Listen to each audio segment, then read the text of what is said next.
Welcome back.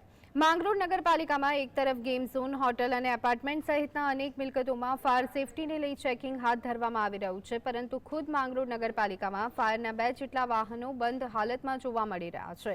અચાનક આગ લાગે તો 25 કિલોમીટર કેશોદથી ફાયર ફાઇટર મંગાવવામાં મજબૂર થવું પડે છે, પરંતુ જો ઇમરજન્સી હોય તો કેશોદથી માંગરોળ પહોંચવા માટે અડધાથી પોણા કલાક જેટલો સમય રસ્તામાં લાગે છે।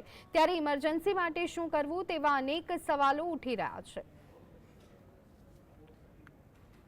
ખાસ કરીને રાજકોટનું જે અગ્નિકાંડ થયું છે, જેને લઈને હાલ તંત્ર જાગૃત થયું છે, પરંતુ ક્યાંય ને ક્યાંય તંત્રમાં પણ ખોટ હોય તેવું હાલ લાગી રહ્યું છે। હું આપને બતાવવા માંગીશ કે આ માંગરોળનું નગરપાલિકાનું જે ફાયર ફાઇટરો છે, જે હાલ કેટલા સમયથી બંધ હાલતમાં પડ્યા છે, અને જો વાત કરવામાં આવે તો માંગરોળમાં અચાનક આગ લાગે તો અહીંથી 25 કિલોમીટર કેશોદથી જે ફાયર બોલાવવામાં આવી રહ્યું છે, અને ખાસ કરીને જો અડધીથી પોણી કલાક કેશોદથી ફાયરની માંગરોળ પહોંચતા થતી હોય છે, ત્યારે ખુદ નગરપાલિકાનું જો ફાયર ફાઇટર બંધ જોવા મળી રહ્યું છે, અને ક્યાંય ને ક્યાંય ઇમરજન્સી જરૂર હોય તો શું કરે છે। એક તરફ નગરપાલિકા જે ટ્યુશન ક્લાસો છે જેમને નોટિસ આપી રહી છે, ફાયરના દાવાઓ કરી રહી છે, પરંતુ ખુદ નગરપાલિકાનું જ ફાયર ફાઇટર બંને અહીં બંધ જોવા મળી રહ્યા છે।